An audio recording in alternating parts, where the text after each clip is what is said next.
Woman reserves. The gentleman from Georgia is recognized. Mr. Speaker, I would remind you that the Chinese Communist Party is no longer an economic adversary. They're an enemy. And they've been very creative in the way they've embedded themselves into the university systems in this country. This rule gives us a vote on kicking them the rest of the way out of this country. And I think, Mr. Speaker, that that's going to pass in a very bipartisan manner. So with all the annex and yelling and screaming and pointing the fingers, I just want to remind you there's a very serious piece of legislation to deal with the Chinese Communist Party in this rule that I believe will pass in very much a bipartisan manner. And with that, Mr. Speaker, I reserve. And reserves. The gentlewoman from Pennsylvania is recognized.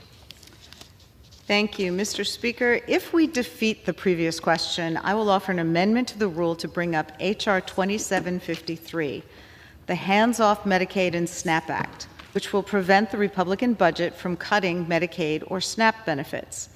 Mr. Speaker, this week the House is voting to rename the Gulf of Mexico as the Gulf of America. I'm not joking. This is what House Republicans are spending their time doing publicly. But privately, behind closed doors, according to reports, Republican leadership is meeting with vulnerable moderate Republicans to try to sell them on trading devastating cuts to Medicaid for tax cuts for billionaires. Under their plan, they have to cut $880 billion from Medicaid and $230 billion from food assistance just to make the math work for their disastrous reconciliation bill. Mr. Speaker, what's worse is they continue to argue that they aren't doing that.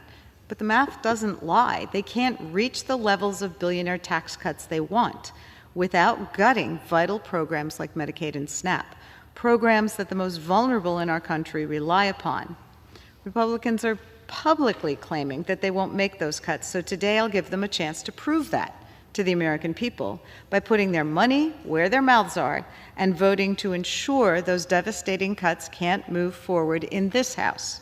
Mr. Speaker, I ask unanimous consent to insert the text of my amendment into the record, along with any extraneous material, immediately prior to the vote on the previous question. Thank you. So I will urge a no vote on the previous question, and I'll reserve my time.